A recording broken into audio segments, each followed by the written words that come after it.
Et on retrouve Trésor Kibangula, analyste politique, membre du groupe d'études sur le Congo, le GIEC. Bonsoir. Merci d'être avec nous, Trésor. Alors, lorsque Félix Tshisekedi est entré en fonction il y a 2 ans, il était encerclé par le système Kabila. Les analystes politiques, d'ailleurs, parlaient d'un président protocolaire. Les derniers développements de la politique intérieure, on vient de le voir, semblent complètement contredire cette analyse. Je pense qu'il faut rester très nuancé sur ces derniers développements. Certes, il y a 2 ans, personne n'est donné cher de la peau de Félix Tshisekedi. Beaucoup d'observateurs les voyaient, les mélier, tel un président protocolaire, vous l'avez dit, face à cette machine FCC de Joseph Kabila qui contrôlait quasiment tous les leviers du pouvoir. Et on a vu durant ces 2 dernières années, combien il était difficile pour Félix Tshisekedi d'imposer son agenda politique. Donc, ceux qui avaient prédit un président sans moyens de sa politique ne s'étaient pas totalement trompés. Mais de l'autre côté, aujourd'hui, personne ne peut non plus nier au président Félix Tshisekedi ce mérite d'avoir réussi à se défaire de ces cadres contraignants dans lesquels il se trouvait.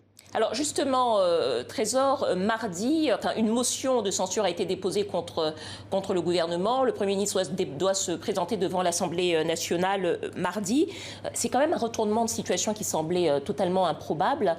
Quelle a été la stratégie du chef de l'État congolais pour y parvenir ?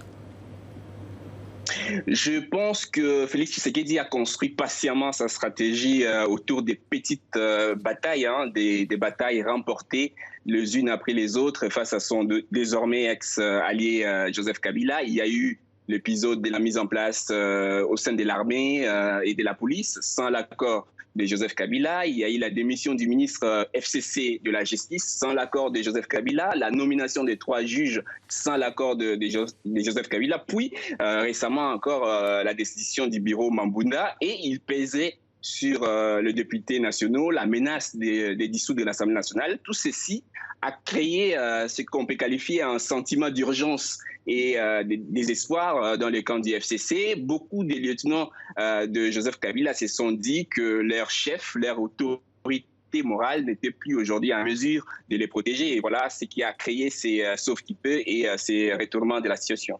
Voilà, prochain épisode de cet acte d'autonomisation, ce sera mardi prochain, donc, puisque le Premier ministre est invité à se présenter devant l'Assemblée nationale pour répondre donc de cette motion de censure contre le gouvernement. Merci beaucoup, Trésor Kibangula, analyste politique, membre du GIEC, groupe d'études sur le Congo. Merci à vous.